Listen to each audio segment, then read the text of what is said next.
বিশ্ব শৰ্মা ডাঙৰীয়া মুখ্যমন্ত্ৰী হৈছিলে ইউডিএফ দলৰ এজন প্ৰধান নেতা সিৰাজউদ্দিন আজমল ডাঙৰীয়াই কি কৈছিলে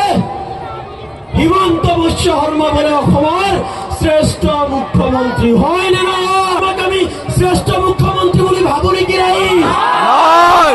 নাভাবো যিজন মুখ্যমন্ত্ৰীয়ে কেৱল বাছি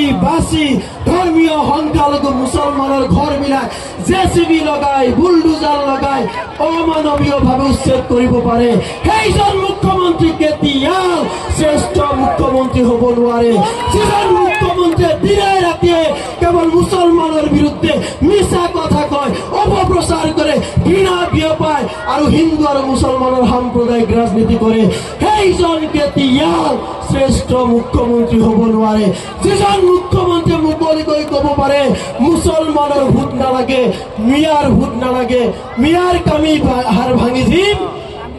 সেইজন মুখ্যমন্ত্ৰী কেতিয়াও শ্ৰেষ্ঠ মুখ্যমন্ত্ৰী হ'ব নোৱাৰে হয় নে নহয় আৰু এই কথা সেইকাৰণে বহলাই ক'ব খোজা নাই এটা কথা আমি এতিয়া বুজি পাইছো আজিৰ দিনত ইউডিএফ দলক যদি আমি এটা ভোট প্ৰদান কৰো আচলতে বিজেপি দলক আমি 10টা ভোট প্ৰদান কৰাৰ সমান হয় সেইকাৰণে আমি সকলোৱে শান্তি সম্প্ৰীতি আৰু উন্নয়নৰ কাৰণে হিন্দুত্ববাদৰ ৰাজনীতি কৰা বিজেপিৰ দৰে মুছলমানক লৈ ৰাজনীতি কৰা ইউডিএফ দলক আমি চিৰদিনৰ কাৰণে বিদায় দিওঁ এই আহ্বান জনাই মোৰ বক্তব্য সামৰণি মাৰিছো ইনকিলাব জিন্দাবাদ জিন্দাবাদ জিন্দাবাদ জিন্দাবাদ জিন্দাবাদ